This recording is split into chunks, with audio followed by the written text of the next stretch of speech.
So, hello, it's me again. This time I'm gonna do kind of a rant, I guess, because it's not all positive information about Beowulf. So, I'm in my junior year, and in your junior year at Catholic, yes, I do go to a Catholic school, hence the horrible polo and the sweet crest on the sweater. I'd show you my skirt, but you'd probably all vomit because it's so gross looking.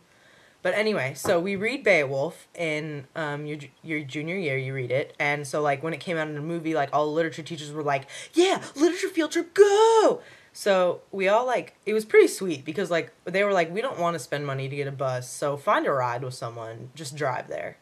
So we all had to drive to the theater. There was a car wreck. Someone ran over someone else's foot, and there was a small collision in the parking lot. I totally called it. I knew something was gonna happen because you can't trust a bunch of like 16-year-old kids that just got their license, half of which are mentally retarded. So that kind of, yeah, they actually, like, this guy actually ran over this girl's foot.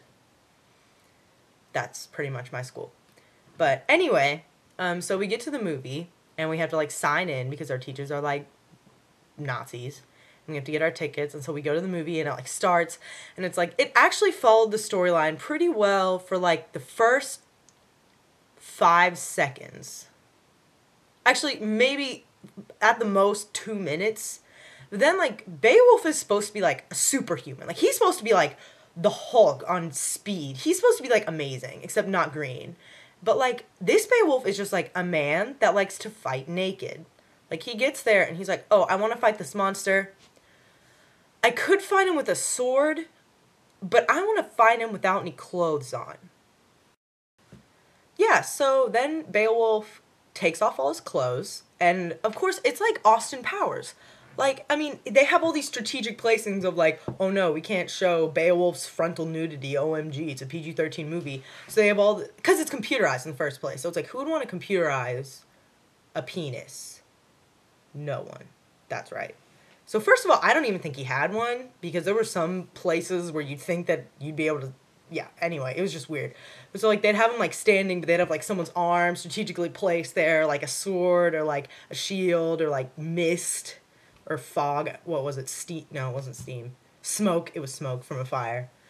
And so, like, eventually he ends up beating up Grendel, who's this, like, he basically looks like a fetus with scales. And he beats him up. And it's, yeah, so that goes pretty well. And Beowulf's like, yeah, I dominate the world, blah, blah, blah, blah, blah. Hooray, Beowulf. So then you would expect it to be kind of like, oh, okay, now it's going to die down. He's going to be king. You know, it's all going to be kind of cool. But no. But then Grendel's mom shows up, and she's like, yeah, you killed my son, so I'm kind of mad. And so she kills all of his men, except Wiglog, who's, like, supposed to be, like, this younger warrior that shows up later, but he ends up being, like, an old fat dude with red hair, which kind of ticked me off. Oh, wait, I forgot to mention the best part. Okay, so the best part is that there's this servant guy, and his name's Cain, and, like, he's trying to give the king his mead. But the problem is that he has a limp. So he's like, king, here's your mead. But he's spilling it everywhere because he's a limp. So the guy that's, like, in charge of Cain's, like, beating him. He's like, you're spilling the king's mead. You're spilling the king's mead. And Cain is like, I'm so sorry. But he's spilling more mead as he's, like, you know, kind of, like, freaking out on the floor. But, anyway, so what's supposed to happen is Beowulf is like, oh, Grendel's mom killed all my friends except Wiglog, who's fat. So I'm going to go and kill her. And so then he goes and kills her.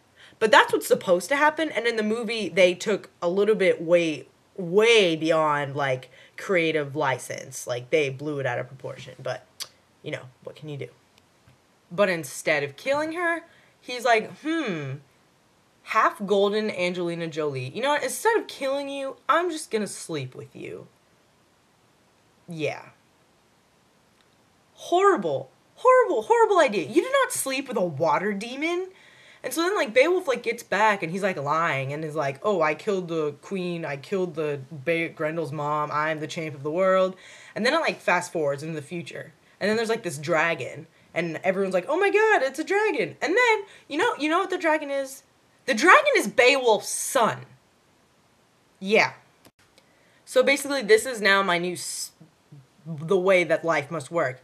Half golden Angelina Jolie plus Beowulf equals golden dragon. I understand where the gold came from. I don't know where the dragon came from. That kind of weirded me out. But so anyway, Beowulf was like trying to be all like cool, and he's like, I had to rip the dragon's heart out, and he's like swinging, but he can't reach it because his hand's stuck in a chain. So he's like, oh, I know, slit my arm, reach, grab the heart, explode it, and then in the end, Beowulf dies, and it's like, and then Angelina Jolie, who's still half golden, flies down from the sky and makes out with his dead, one-armed body. And then Wiglog, who he decided to be new king, that stupid old guy, is like, oh, hey, Angelina Jolie, hey. And then it's like this. It's like, okay, here's, Wiglog's gonna, yeah. So Wiglog just is like looking at her. Angelina Jolie is just looking back. Wiglog. Angelina Jolie. Wiglog. Angelina Jolie. The end of the movie! Yeah, that's Beowulf for you. In my personal opinion, it was kind of gross. Like, I plan on being a doctor. Like, I grew up, we watched my father's knee surgery while we were watching dinner. He was like, oh, look, there's my fat cells, Heather. Oh, look, there's them coming in with a knife to suck out all my cartilage and then put in new cartilage. That's what I grew up on. And Beowulf kind of grossed me out. Like, there was a part where he was talking about, like, killing these sea monsters, and then one of the sea monsters ate him, and I was like, oh no, it's getting to Beowulf forever. But then, the sea monster's, like, looking around, and then Beowulf pops out of his eye, and there's, like, blood everywhere. It's just, I have issues. One of my greatest fears is to get something pointy lodged in my eye. So that, for me, was just, like, gag-tastic, but, I mean. So, basically, my advice to you is don't go see Beowulf. It's not good. It's not epic. It looks like Shrek characters that are naked and have sex with each other. It completely messes up your sense of what, like, breeding should be. Like, oh, person plus person equals another person. In Beowulf, it's person plus half person equals dragon. That doesn't make sense to me at all. I'm just saying.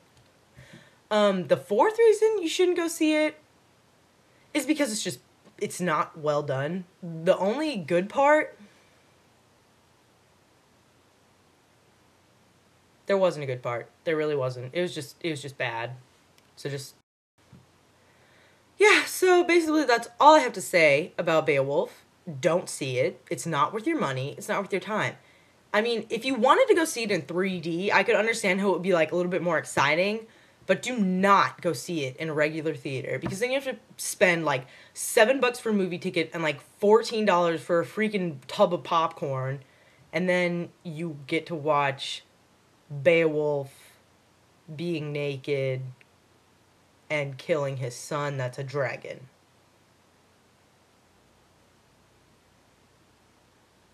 Not that great. Really, just not. So I hope you all take my advice, and I guess I'll maybe make another blog later. We'll see. You know, you never know. But, peace out.